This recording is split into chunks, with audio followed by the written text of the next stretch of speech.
What is up guys, Tom Wilkins here, and today I have a review on the brand new 2026 Diecast Diesel and Troublesome Truck, or Wagon Farsair, however the hell you say that. Now I picked these guys up once again from Tootley Thomas. These two are some of the, I don't know what to call them, there's kind of the most unremarkable new releases, I'd say, because, well, we always get new diesels and Troublesome Trucks, but what they've done this time with these two is kind of interesting. I think giving us a yellow Troublesome Truck and in the first wave is a nice choice because they don't normally do that. They usually wait a few waves to actually give us a Troublesome Truck. So I appreciate them giving us one in the first wave. And Diesel has seen a few interesting changes with his new model. So I am very excited to get these out of the box and take a look. So without further ado, let's just go ahead and do that.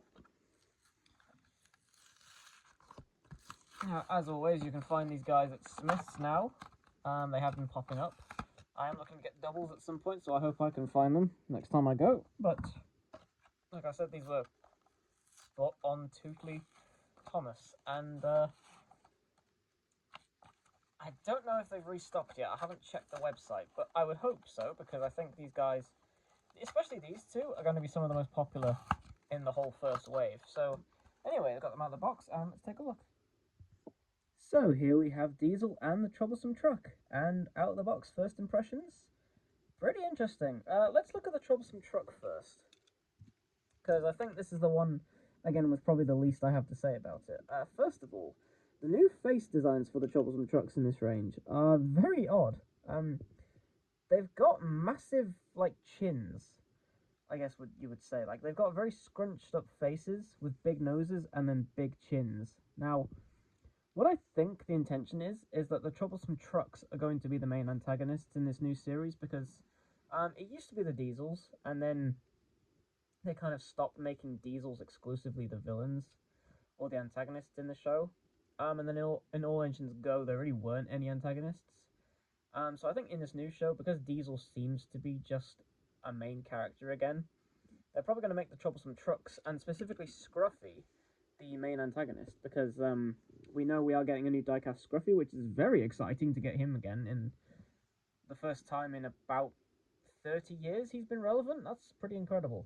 But we're not talking about Scruffy, we're talking about this truck, and this is a pretty interesting Troublesome Truck design, I do have to say. Yeah, bright yellow is certainly a choice, but like I said, we are getting Scruffy, who is sort of a slate blue, and then I know at some point we are also supposed to get a dark red Troublesome Truck, which hopefully it's the same mold with a new face, which would be pretty interesting, because I do like this new mold. It's got some nice detailing on the inside, hopefully you can see that there on camera, with, again, it's got like wood panel detailing like Toad had, and it's just a nice little detail. It feels kind of soft on the inside. It's kind of hard, you can't tell on camera, but like this plastic is like smooth and just feels nice to the touch. Unfortunately, there is no cargo with this Troublesome Truck, and that is a big shame, because I would have loved to have had like a coal load or some crates or barrels or something to put in this guy, because so far there's no cargo in this new range.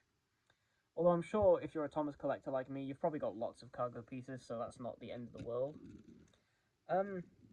It's a nice, just a nicely detailed truck, really. There's not too much to say about it. It does say Troublesome Truck trademark on the bottom there, so I don't know if the Troublesome Truck name was already trademarked before now, but yeah, they've actually trademarked the name. So much like they've done with like Nia and Brake Car Bruno and some other characters' names, they've trademarked them, which I don't really know how you can trademark the name Nia, but I digress. One thing I am disappointed about is that the sides of the truck, while they are molded very nicely with, again, more wood paneling detailing, they are supposed to be black. The frames, like the metal frames, are supposed to be black going along the side and the front, and they're not, which is a shame, but not the end of the world. I can easily paint that in. This truck is quite short, I do have to say. If I just bring Diesel in quickly, it is quite short, but if you go back and watch the model series, the trucks actually weren't very tall. It was only in CGI when they, for some reason, made the Troublesome Trucks really tall. So maybe that's an indication that the trucks will be quite small again in the new show, I don't know.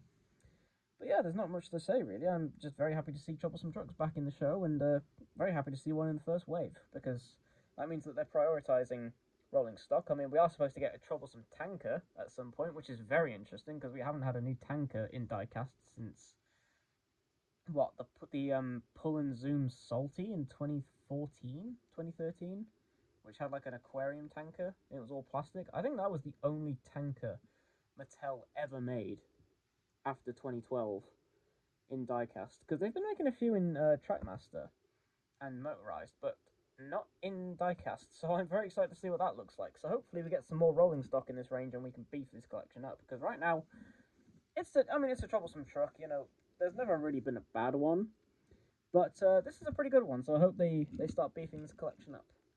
Now, on to the other troublesome character of the show, Diesel. Now, Diesel, this model of Diesel has caused a bit of controversy because of his red running board.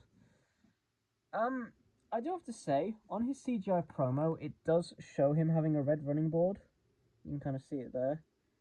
But then his motorized toy doesn't. So I'm a bit confused as to whether he's supposed to have a red running board or not. So I'm probably going to hold off detailing him until we find out what he's actually supposed to look like, because we still haven't seen a trailer or anything from this new show. Come on, Mattel, we want to see some stuff from this new show. You've got to start advertising it. So I'm going to hold off on detailing that until we get it. But overall, this Diesel is very nicely detailed as is. His face, I think, it's definitely very big. It's a very big face. But I think this captures what they want the new devious Diesel to be very well, because Diesel's not really being portrayed as a villain anymore, at least as far as I'm aware.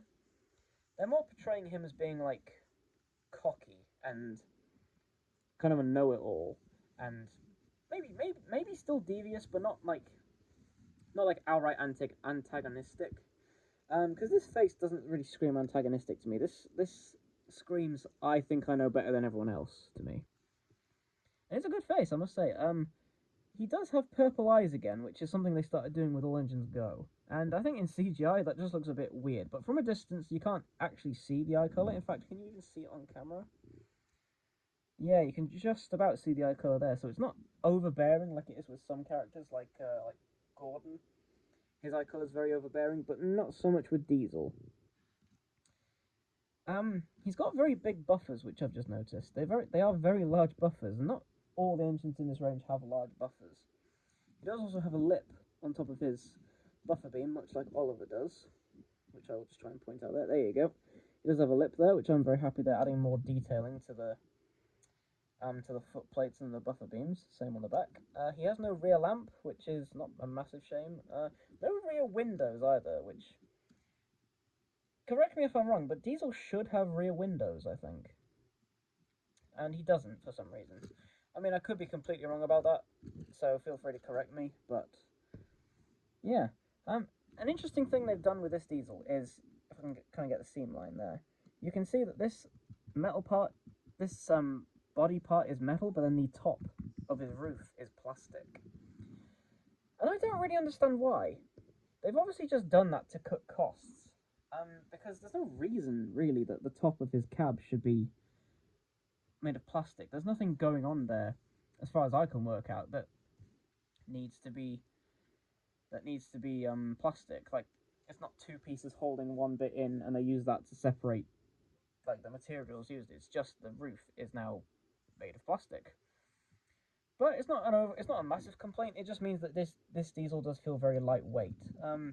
I'm also not gonna lie, I really do not like the grey wheels. I think they should have just gone with black. They've kind of struggled recently with getting Diesel's wheel color correct, because again, in All Engines Go they were like grey, and it was all right there because all the small engines wheels in the first few waves had white wheels with printing on them, so it didn't look out of place there. But I think here it does look very out of place where he's got grey wheels. They are also not perfectly centered. If you look here, his chassis. There you go, his wheels on his chassis are not perfectly centered, so he's kind of leaning over the back end a bit.